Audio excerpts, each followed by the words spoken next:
Welcome back, everybody, to another episode of the Junkyard Dawgcast. I'm your host, Jordan Hill. Got Kipp Adams with me this week as we kick off week number 2 for Georgia football and Georgia spring practice. Kipp, how's this Tuesday treating you as us over here in Athens? We're getting ready to go watch a little more practice this afternoon. I know. I can't believe it. What is going on over there where you get to watch,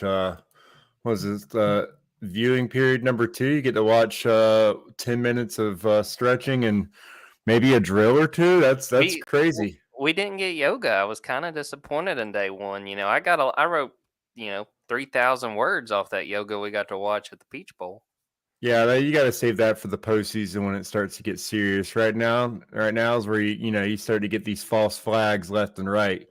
You start thinking you can see the starters when really he's going in reverse order. This is where he throws you to curveballs. But hey, I mean, I think it's great. This is every little thing matters. We pick everything apart. That's what we do here, and yeah, it's ramping up. I mean, we want to see what this team looks like, what this team's all about, and we're starting to learn some things. Here's some early impressions on the newcomers, guys that we expect to make a big jump in years 2 and 3, and who these leaders are in this team. So I think that's it. There's nothing else happening in the world. Definitely no surprises in spring training for baseball or any other sports having important postseason games. This is all about spring football, and I'm here for it.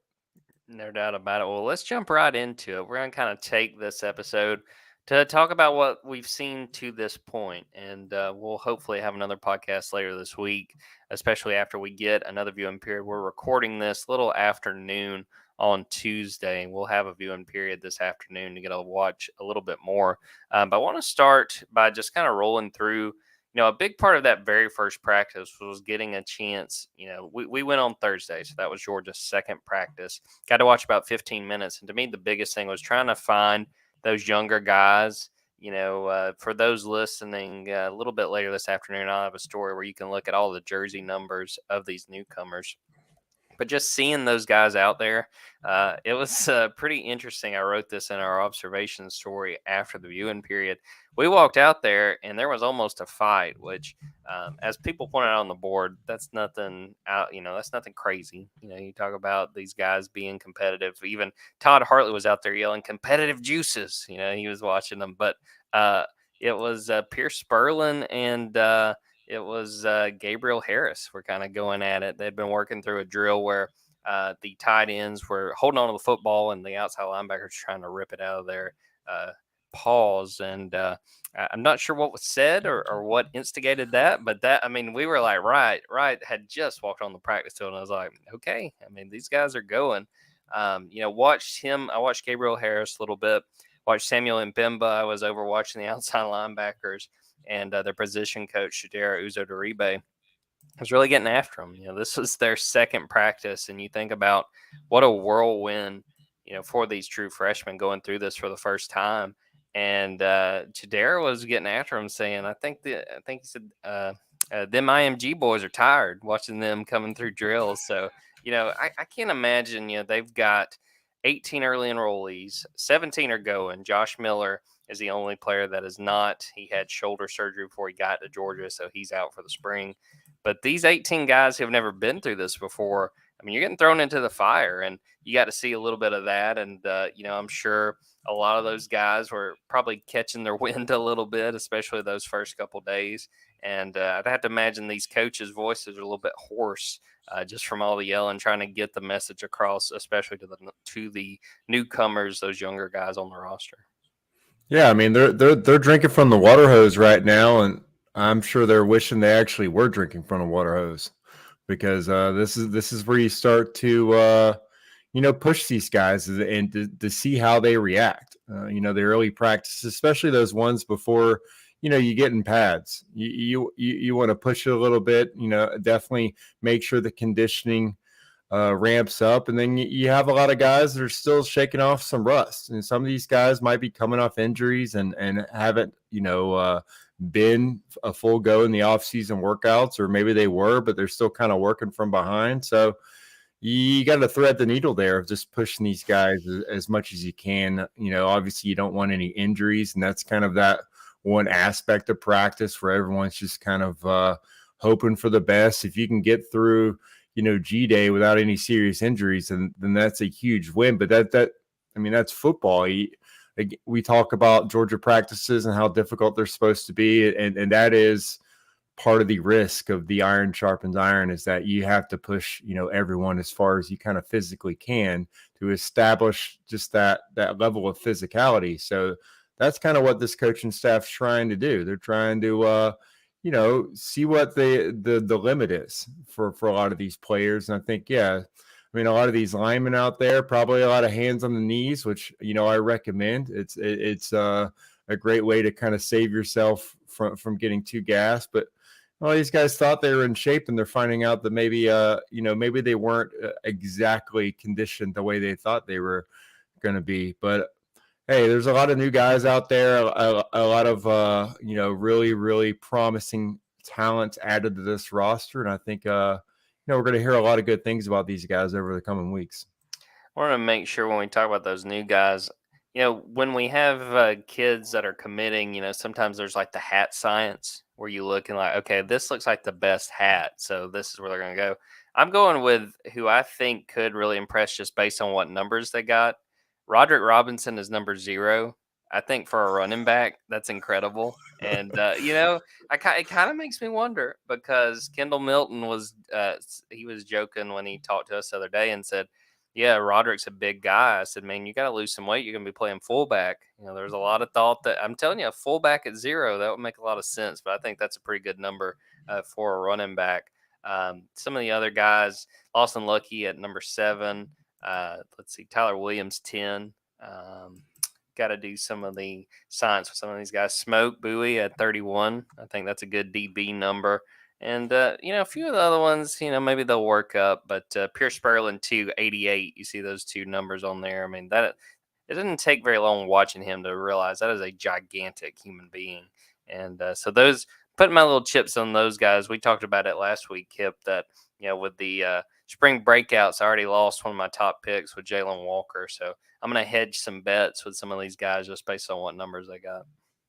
Yeah, I'd like to have, if Roderick could have 00, I think that'd be pretty great. I don't know what's the difference here between 0 and 00 as far as the legalities of it, but how incredible would that be? And I think he is definitely got to watch. I think he's going to really open some eyes this spring. I know Del McGee was really excited about getting him when I spoke to him, in the last postseason run for Georgia, and I think. You mentioned Lawson Lucky as well. I think that's already a guy that's impressing early on right now, and I think it should not come as any surprise that maybe Todd Hartley's brought in a couple of tight ends who might be able to have an immediate impact. A couple of talented guys. We talked about that duo.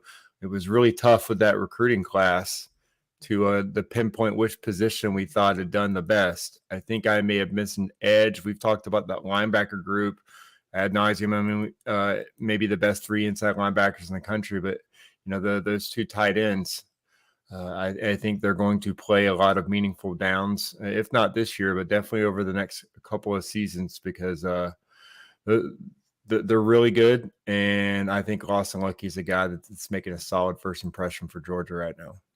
Yeah, lucky number 7. I'd say that was a pretty easy gimme there with that jersey number. Well, it would be remiss not to talk a little bit about the quarterbacks. Got to watch a little bit.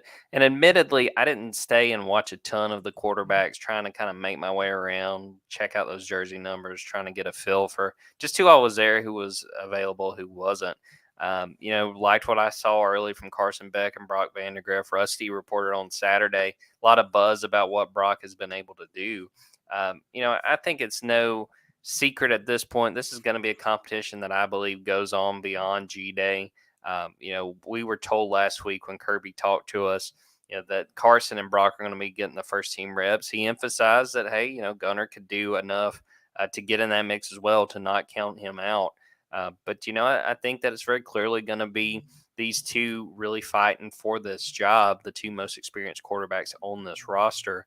And, what do you feel like we need to watch for with what we get to see in these upcoming practices? And then how important G-Day will be for Carson, for Brock, really for all three of these guys as we try to decipher who might have an edge and who could wind up being that starter by the time we get to September. Yeah, I mean, Bobo is going to be not necessarily installing his offense, but his own terminology in here. So you want to see who can who can get on the same page with his OC, but also obviously I think who develops that chemistry with these pass catchers. Brock Bowers is going to be a guy that you're going to want to be able to hit and hit him in stride.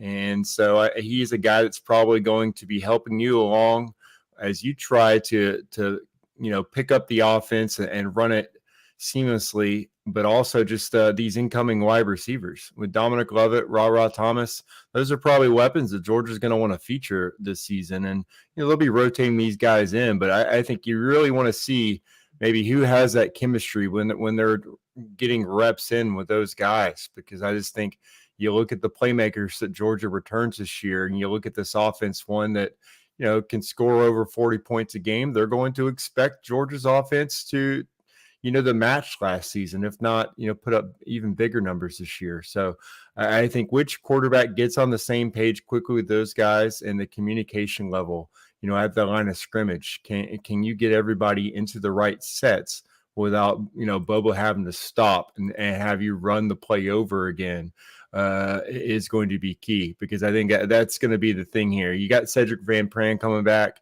That's such a huge deal, because he's going to probably tell you, hey, no, that's the wrong protection, or no, he needs to be in motion or lined up there. He's probably going to be giving you a cheat sheet as best as he can, but one of these guys is going to have to pick up this offense and have a good command of it. And that's kind of where Carson comes in with that early edge, because he's been running it. He was the backup last year. He's had more reps. So it's up to Brock to see if he can show that he took this offseason seriously and he went to work and dove into the playbook himself. Yeah, it's going to be what we watch. And I'm really hoping with today's practice to get a chance to really focus on watching the quarterbacks. While I was out there watching them on Thursday, they were working with the running backs. Carson Beck was with Kendall Milton. Brock Vandergriff was with Branson Robinson, because I think it's very important to note Dejon Edwards was not out there with the running backs. He was actually in the indoor working with some of the banged up guys. Not necessarily sure what that was, but he was participating. So you hope that that's just something short term. And then you had Gunnar Stockton with Andrew Paul, who Andrew Paul was out there working, but had a huge brace on his knee, as you would expect coming off that torn ACL. But it sounds like, he is going through individual drills. He's not going to do any 11 on 11. And that based on what Kirby Smart told us last week, they feel good about his progress. And I think he's a guy that is going to get in the mix, because we heard really good things about him once fall camp had gotten started last year. And then I believe it was that second scrimmage he wound up, unfortunately, tearing his ACL. Yeah, that's kind of when you want to start seeing what, where Andrew Paul is. I think the patience this spring and summer is something that, they are able to have with him, just because of what they have coming back. Huge deal for Kendall Milton to come back, because, they have a couple, senior guys who they can lean on, but also, look and see what they have more in Branson Robinson in year two. And obviously what Rod brings to the table. You can be patient with Andrew Paul, a guy that was, pushing to have a role in his first season. Let's make sure that, we get him back on the right time schedule. Don't rush it. So I would, this spring, it's all about him just getting out there and starting to get comfortable again. And then over the summer into fall camp, just when he was making his move last year, see if he's back to, somewhere close to 100% of where he was pre-injury last year, and see if he can, show those same skill sets that had everyone talking about him last fall. Take a quick break, come back, talk about the offensive line, talk a little bit about defense, and talk about what we want to see when we get a chance to watch the Dogs again.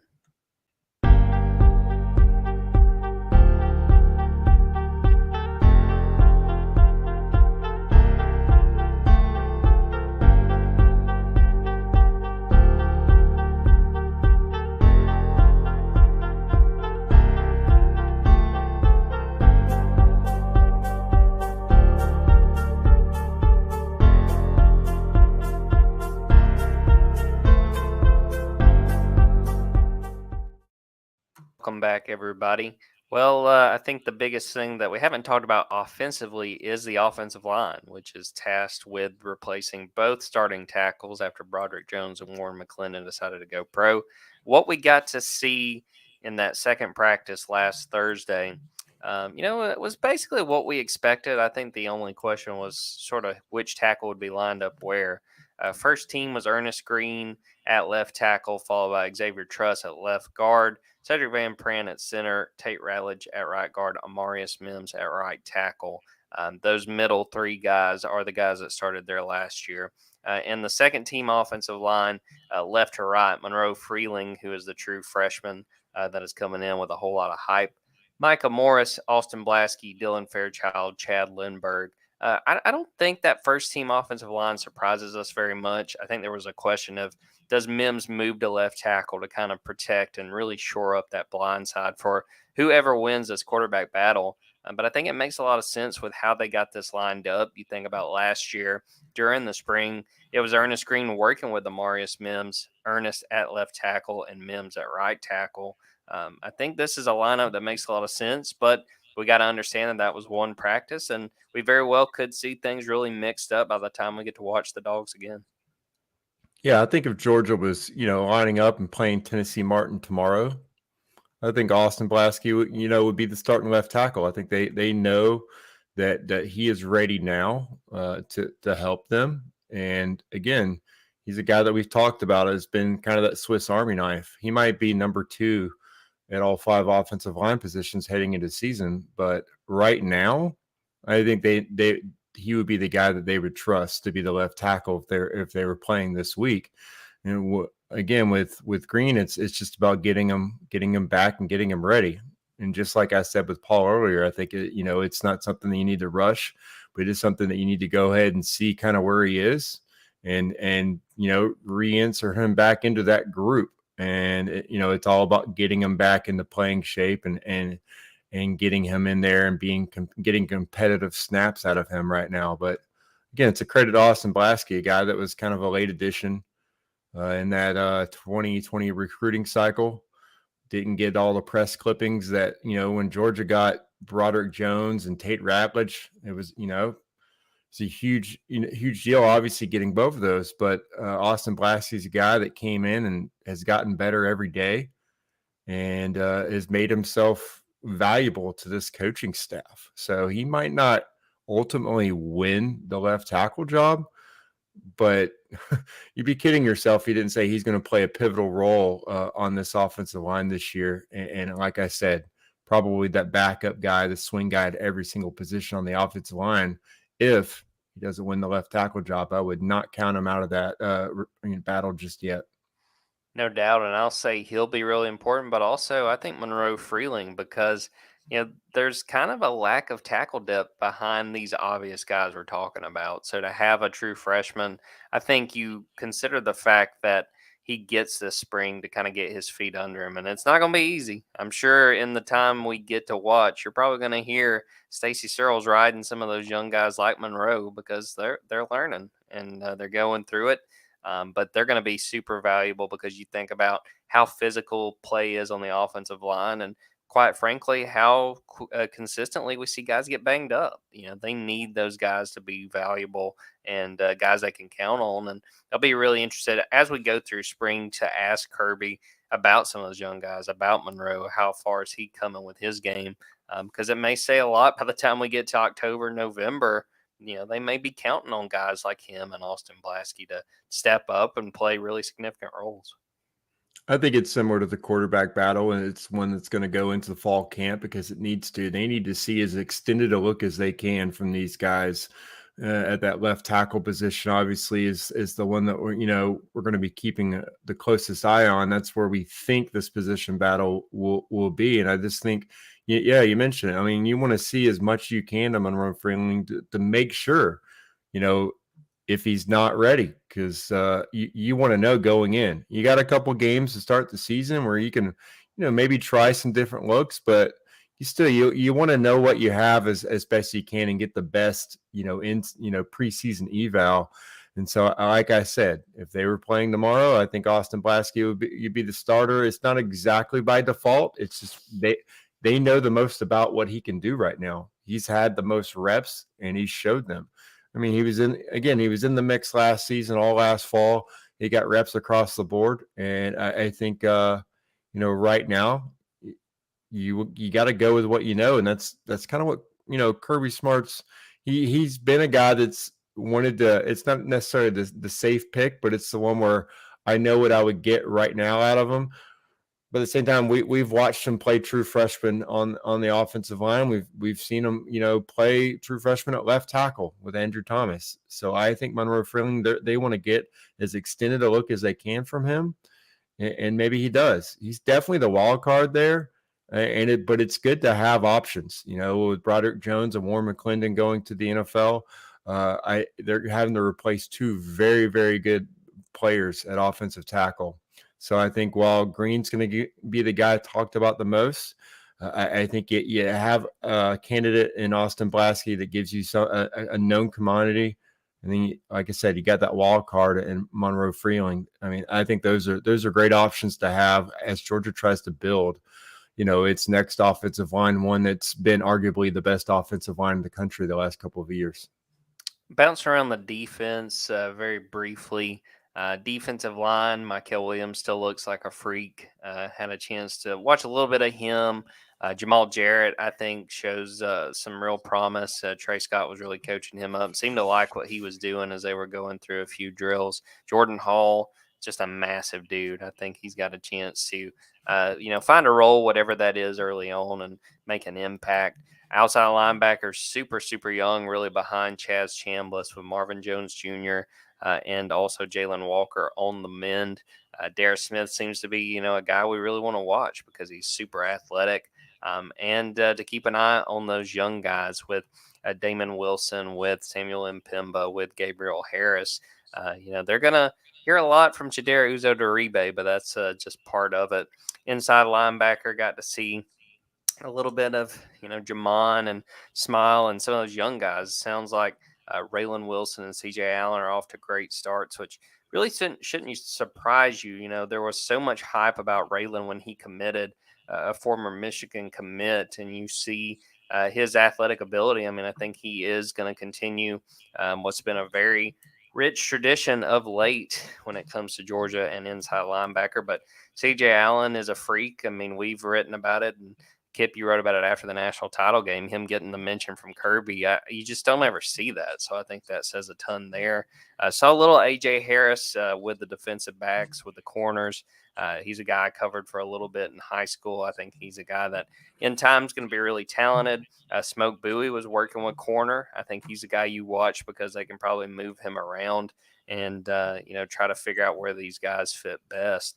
So, I think it's a defense that's still at this point in the spring a work in progress, but a whole lot of promise. And you really would expect nothing less from that, given the talent that's on this roster and just the way they recruit, particularly when it comes to these defenses. Yeah, I think the team speed on defense is going to be just really what catches, maybe everyone off guard. It's just it's now just it's assumed that Georgia's going to have an elite defense, and I think it should be assumed that Georgia's going to have an elite defense, not just with the way they recruited, but just with the system that Kirby Smart has in place. It's one that's been really successful.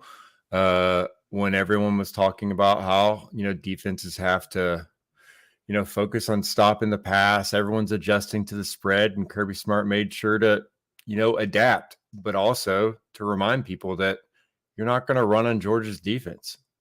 And so the way that he built this system is no one's going to run on them, and then it's going to force them to be one-dimensional. It's going to force them into situations where Georgia knows what to look for. And you can play a lot faster when offenses are not unpredictable. So when you make them predictable, you're able to kind of ping your ears back and know your role and not have to react as much.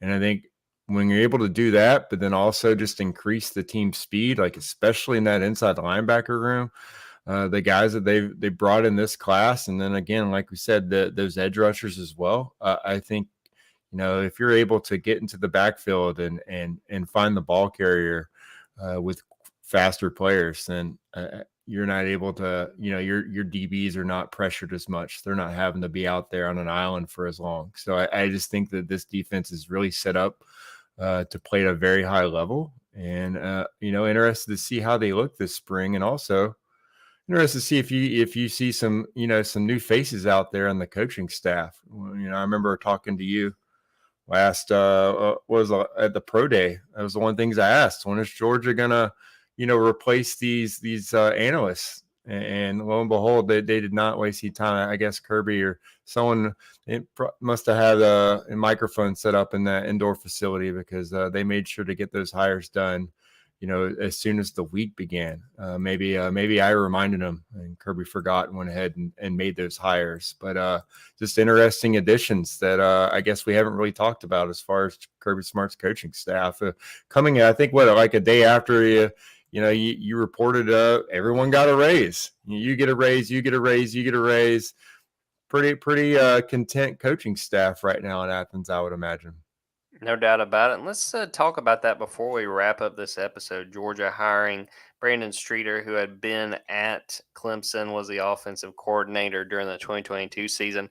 Clemson won 11 games. They wound up making a change. And Streeter had been at Clemson a long time, was a quarterback for the Tigers in the 90s. They bring him on as an analyst and then get Daryl Dickey, who has coached forever. I can remember when I was younger, he was a head coach at North Texas, but he's bounced around. He had been at Texas A&M, had been Jimbo's offensive coordinator. Obviously, things did not go well during that 2022 season. They make changes. He is out. And remember, everybody, Bobby Petrino is in as the offensive coordinator. But, I think these are two really good hires. You think about the analyst role, and, I kind of think that, we don't know necessarily what the responsibilities of these guys will be, but like with Mike Bobo, you get a guy in Daryl Dickey who got a lot of experience as a guy that has been around and obviously knows football and has had tremendous success in his coaching career. And then Brandon Streeter, it's a little bit like Buster Faulkner, still a young guy, even though, he has gotten a lot more play calling experience at the Power 5 level. I think these are two really strong hires. You want analysts to understand what they're getting into, have had success on their own, but they've got to step in and kind of get up to speed with how Georgia's going to run things. And I think that these guys are going to be really helpful as they try, like they did with Todd Monken, to make this a really collaborative effort. He talked about it so much, and I don't expect to see anything different with these two guys. Yeah, they both bring something different to the table. And, right now with Brandon Streeter, you're getting a guy that recruited at a high level. I think Georgia fans should know that, Brandon Streeter played a pivotal role in the recruitment of Trevor Lawrence. And then, also just having Deshaun Watson. So now you have a coach on your staff alongside Mike Bobo that's able to, talk to the quarterbacks that Georgia's recruiting, whether it's guys in this class and future classes, and you're able to make the pitch like, hey, I connected with these guys and got them, on board and to play at a high level of my program. That's just a huge addition to Kirby Smart. And I know that, Kirby doesn't need a whole lot of help recruiting, but I think at the quarterback position, it's, you take everything you can get in that position. And it's definitely one that's, the competition right now, especially in the, NIL era is just intense. It's at a different level. So maybe you get a guy like Dylan Raiola on campus and you're able to tell him like, hey, not only do we have the history here with Mike Bobo, but we also have a guy here who's brought in two of the most prolific quarterbacks to play in the state of Georgia the last decade, and guys who have gone on to, tremendous success at the next level. And so that connection, you don't want to overlook that. And then with Dickey, that's another eye in the sky. That guy is, forgotten more football than, I'll ever know. But at the same time, like just having over 30, 40 years of college football coaching experience in multiple offensive systems. He's seen it all, West Coast. He's seen the air raid. He has definitely had a huge influence on multiple highly successful coaches in college football. And then also he's just got an eye for talent. So at the same time, you have a addition to your coaching staff, Brandon Streeter, who's going to help out in recruiting. And now you have a guy who's just an incredible evaluation tool for you. So it's going to take a load off of Mike Bobo's shoulders as well.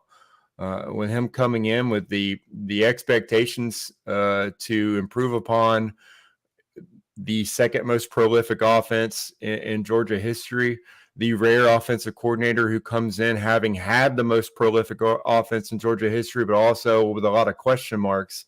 I think that, Mike Bobo is probably, he's doing fist pumps knowing that, he's got some guys in his corner that can help him with specific tasks. He knows he can trust these guys to help him evaluate and recruit the position. He can focus on making this offense the best it could possibly be. Quick Georgia men's basketball minute. We were a little bit late recording this podcast because Cario Oquendo announced he is entering the 2023 NBA draft. He has also said that he is entering the transfer portal in the event he does not get the grade that he wants. He is likely going into the portal and probably not coming back to Georgia. His news and his announcement come a day after Terry Roberts, the point guard, announced he is declaring for the draft. Not a surprise about either of these two. The writing was on the wall when it came to them leaving Georgia, whether that was both going in the portal or perhaps pursuing a professional career. The Georgia's got to remake their backcourt. They've got Justin Hill at point guard. I think if they had to, that they could roll with him as a starting point guard, but I think they are going to be very busy in this transfer portal, and they have to be just with what they've lost. They've had, I believe, 4 guys who have moved on because they had exhausted their eligibility and were ready to move on and no longer play with the Bulldogs. So it should be a really busy off season. And I think there's a lot of pressure and a lot to get done when it comes to Mike White and the staff because lost a lot of talent off of this last roster and have to find a way to refill it before the 2023-24 season gets here. Yeah, not just refill it. You got to find a way to improve this roster. You got to get a big. They got beat down on the boards pretty bad. Really cost them late in games. They weren't able to get close out some close ones that may have gotten them into some postseason basketball. A couple games there, like Georgia Tech and Ole Miss games that kind of broke down for them. And so heading into year 2. You accomplished kind of what we thought you were going to do. Definitely took over roster, had 6 wins, got them to 16, and now you got to try to start thinking about making this team competitive for a tournament run. And which tournament that is, don't know, but you gotta make strides there. You got to go in the right direction. And with all the turnover, it's not going to be easy. So he's going to have to navigate that and show that what he did last year with the guys they got through the transfer portal was pretty impressive. Got some guys that were able to really help out this team. And now you kind of take that next step and avoid losing that momentum that you built up. So I'll be watching. You've made this basketball minute one that I caught myself actually wanting to hear what you had to say. And right there, that's a huge improvement for Georgia basketball, but it's too big of a program for that to be the ceiling. They got to kind of push through there and see if they can get competitive in a conference that is, consistently sending 8-9 teams to the NCAA tournament. Why not Georgia? Step 1 was make them care, and at this point, step 2 is make them stay. So we're going to have to see if they're able to do that. We're going to follow that, and we're also going to follow all spring football. So be on the lookout for stories throughout this week and the coming weeks as we're able to watch practice, to interview players, interview Kirby Smart as we get closer and closer to G-Day. But we're going to wrap up this episode. I appreciate Kipp popping on. Appreciate everybody who listened to this and watched this live or who is checking this out after the fact. We really appreciate y'all's support because we could not do it without you. But we're going to wrap it up there and get back to work, Kipp. A lot to be done. There's no doubt about that. But for Kipp Adams, I'm Jordan Hill. And until next time, everybody, take care.